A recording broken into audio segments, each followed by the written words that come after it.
Assalamualaikum warahmatullahi wabarakatuh. Halo Sobat Bonsai dimanapun Anda berada.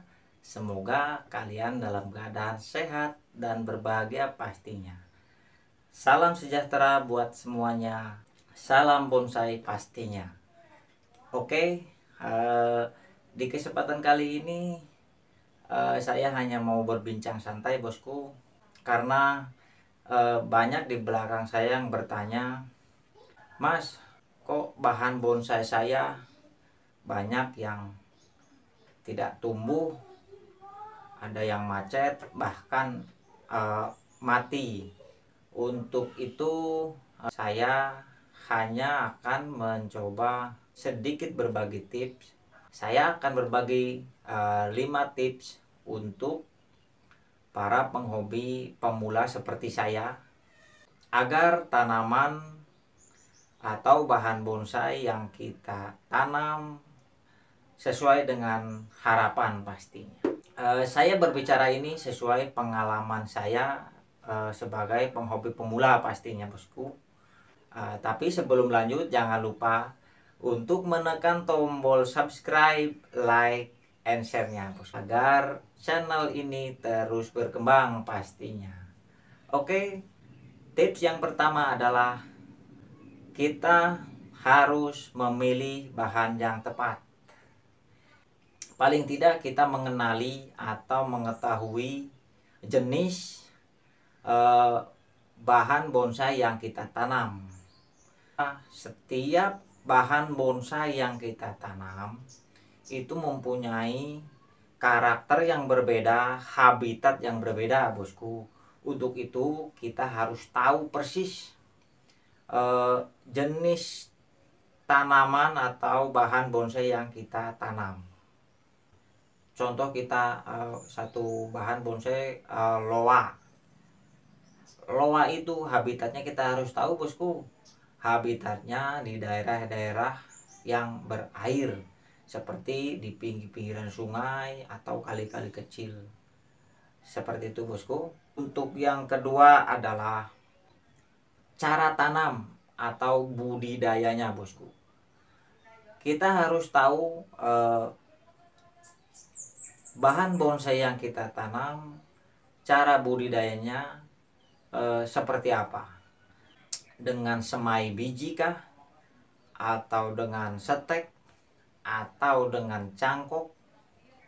Nah, kita harus tahu dulu cara budidayanya atau cara pengembangbiakannya bosku, supaya kita tidak salah dalam menanamnya pastinya.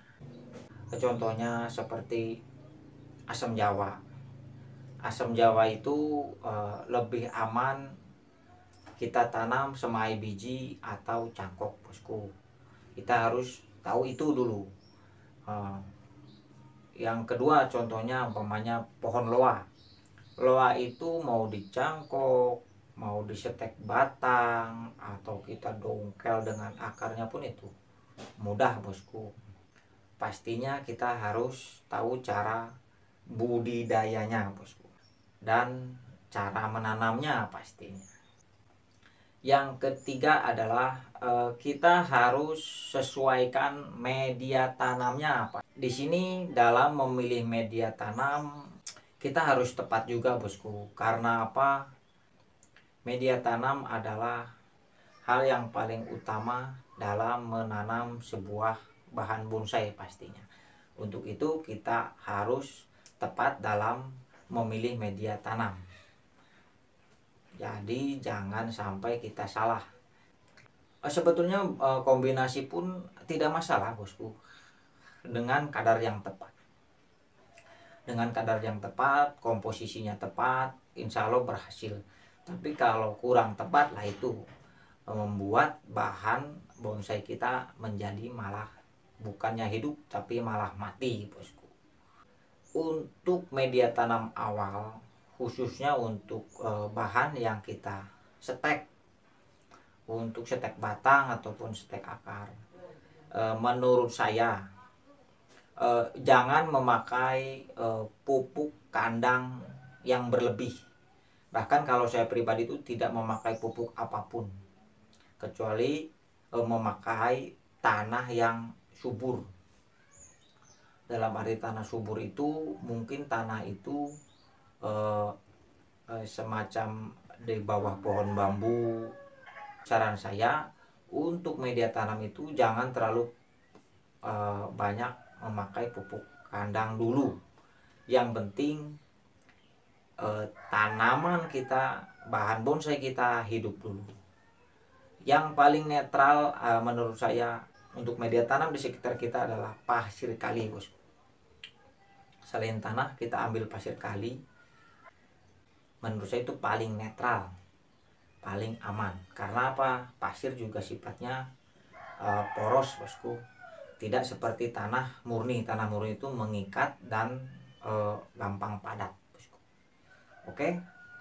Tips yang keempat adalah pemilihan wadah atau pot, bosku. Kita harus menyesuaikan dengan bahan bonsai tersebut, bosku. Besar kecilnya kita sesuaikan. Dan satu lagi, tingkat keporosan dalam sebuah pot itu harus sesuai, bosku. Intinya untuk pot ini, untuk wadah ini kita harus sesuaikan dengan bahan bonsai yang akan kita tanam pastinya. Oke. Untuk yang kelima, yang terakhir, bosku. Tip yang kelima ini adalah perawatan, bosku. Perawatan pasca tanam. Ini suatu hal yang penting juga, bosku. Pastinya tanaman ini tidak kita biarkan begitu saja, bosku. Di samping penempatan bahan bonsai tersebut itu harus kita perhatikan, bosku. Untuk tepatnya menurut saya begini, kalau bisa di tempat yang teduh, di luar ruangan, tapi tempatnya teduh dulu, bosku. Tapi tetap terkena sinar matahari, bosku. Tapi jangan terkena sinar matahari full. Dalam arti full itu mungkin dari pagi sampai sore, itu juga kasihan, bosku. Itu bisa membuat tanaman kita atau bahan bonsai kita kering. Terus setelah itu perawatannya adalah mungkin penyiraman. Kita harus cek, bosku. Kita kontrol tanaman kita cek minimal 2 hari atau 3 hari sekali kita cek. Barangkali medianya kering, kita siram, bosku, agar tidak terlalu kering juga tidak terlalu basah. Seperti itu, bosku. Nah, kita sambil ngopi saja, bosku.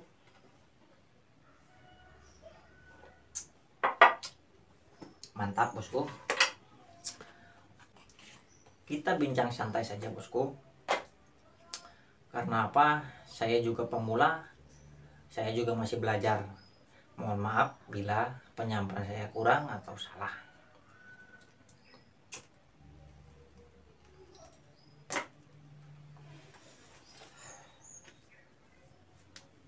Intinya di sini, bosku, saya sebutkan sekali lagi untuk cara agar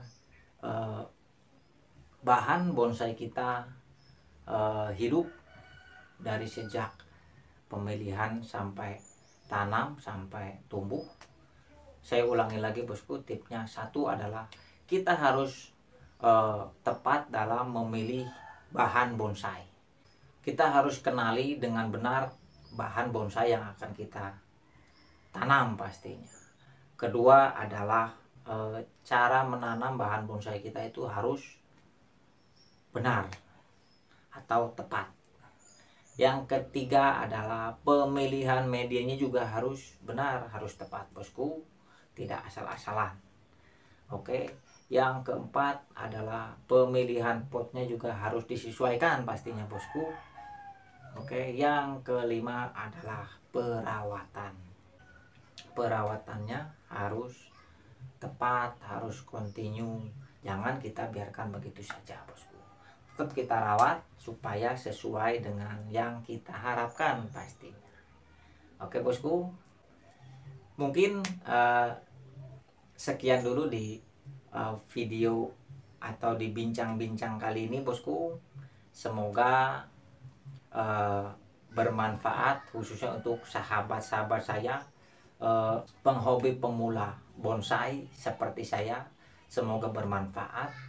Terima kasih. Maaf bila ada salah-salah kata. Sekian. Wassalamualaikum warahmatullahi wabarakatuh. Salam bonsai.